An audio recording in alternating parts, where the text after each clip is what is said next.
Welcome to Club ToastEd's ToastEdopedia section called The Way to Accredited Speaker.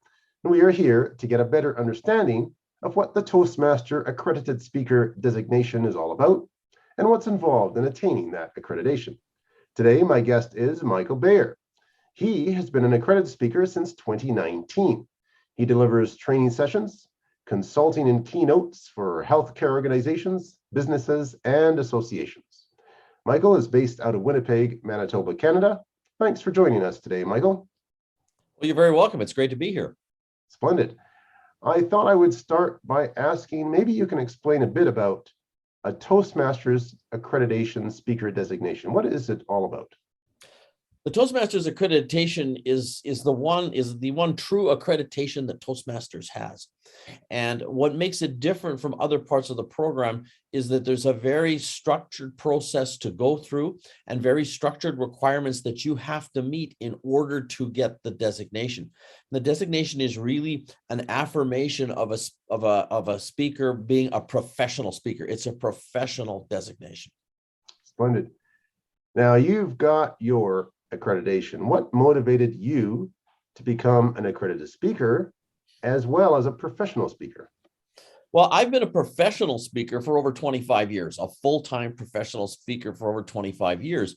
And I thought it would be kind of cool to have that validation from Toastmasters, because I've been a Toastmaster as of the date of this interview for 25 years, 11 months, and 27 days. Nice. And I became a professional speaker as a result of Toastmasters. So Toastmasters led me into the profession. And finally, I decided I really should apply for the accredited speaker and for that final validation of Toastmasters that I truly am the professional that I believe I am. Nice. Now, what subject matter expertise is your professional speaking in? I'm considered a change expert. So it's all about change, positive change, and creating self-sustaining cultures of continuous improvement in organizations. I've got all kinds of academic degrees, etc., but I'm also a certified lean black belt for healthcare. So I'm a process guy. So all of that is my professional experience in speaking, and I'm known as a change expert. Nice. Now there are 89 accredited speakers. Which number are you? I think I'm 83. Good. Good. All right. Now, what steps would you recommend for those who want to become an accredited speaker? Well, firstly, there is no manual, there is no process, and there's nothing in the Toastmasters universe that says, oh, wow, if you follow this manual or you follow these directions, you'll become a professional speaker. You have to make a decision that you want to speak professionally. You have to decide what you're an expert in. You have to develop your product. And when I say product, is it a keynote? Are you a trainer? What exactly do you do? My primary business is training. I'm a trainer, as secondary as a keynote speaker, and as sort of tertiary as a consultant, because the business has changed a lot since I got into the business. So you have to decide what you're going to be an expert in, and then you have to pick up the phone, and start to call and try to get gigs. You have to try to get paid speaking engagements, because really that's the essence of being a professional, that you're paid to speak. And when you meet a certain level of paid engagements, that makes you eligible to apply for the designation. Nice. Looking back, any hurdles that you had to overcome to become an accredited speaker? Generally, the biggest hurdle, if I could go general, then maybe more specifically to my own case. Generally, what the biggest hurdle is getting the paid gigs. Have you got a book of business? Because that's what defines you as a professional, that you're speaking to a group of 20 people and you're being paid to speak. And it's outside of Toastmasters, of course. My problem was not the book of business, because by the time I started back, I think the first time I applied was in 2011 for the accredited speaker designation. I had the book of business. That wasn't the problem.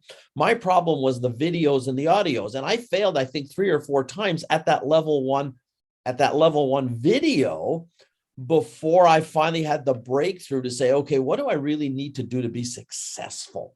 So that was the video was the thing. And for me, I was taping keynotes that I was doing, and I was nervous because I was being taped and it was showing on the tape. And finally, accredited speaker Greg Wood, who got his the year before me, and we've been friends for 30 years. We sat down and he said, here's your problem, Michael. Do what you do. He said, so figure out how to get a 45-minute training piece that's really good and submit that. And long story short, I did exactly what he said, and I sailed through the first level. And that was the big hurdle for me. The second biggest hurdle was the second level. Now you have a 45-minute piece. Toastmaster says, got to cut that down to 18 minutes. So where are the salient facts? What really is going to really drive that 18-minute speech that's going to say to them, yes, this man or this person has met the criteria to become an accredited speaker. Nice. Do what you do. I was going to say any recommendations or tips for aspiring accredited speakers, but that's it. Do what you do. Do what you do. And as part of the application process as well, get advice. There's a list on the Toastmasters website of accredited speakers that are willing to mentor. I'm currently mentoring 2 speakers, both in Australia. Nice. But the idea is that get help from the experts who've been there and done this.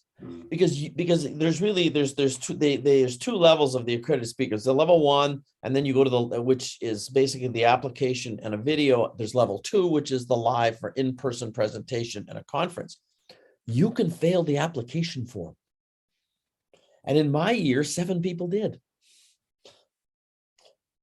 Get an accredited speaker to help you. Get an accredited speaker to watch your videos, listen to what they say, take it to heart, and do what you have to do to improve.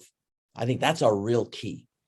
I was going to ask if you had any form of coaching, whether it's official or otherwise, when you were going into compete for the accredited speaker. Yes, I put together a team of people that I know and love and trust and admire, and I flew everything past them, everything from scripts to the speeches, to helping me with delivery, to helping me with some stage things. Even though you've been on the front of the room for 25 years, you can always improve. And it was beautiful, subtle things that we did that made such a difference, especially in the live presentation at the international conference.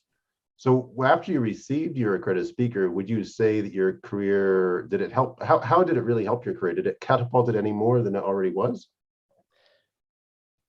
Ironically, no. You get the accredited speaker because you're successful. And certainly, I think that and again, you never know. You never know what goes through people's minds when they're looking for speakers and they're making a decision on who they're going to hire, when they've got paper in front of them and they're looking and they're saying, okay, what differentiates this person from this person? So this person's got this accredited speaker. What's that all about? 89 or 88 in the world. Wow. Toastmasters. This person doesn't have it. I think this guy's probably better. So I think that it perhaps tips the scale when people are making decisions.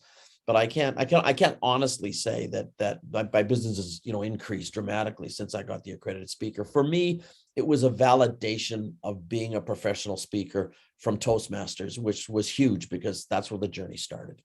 Splendid.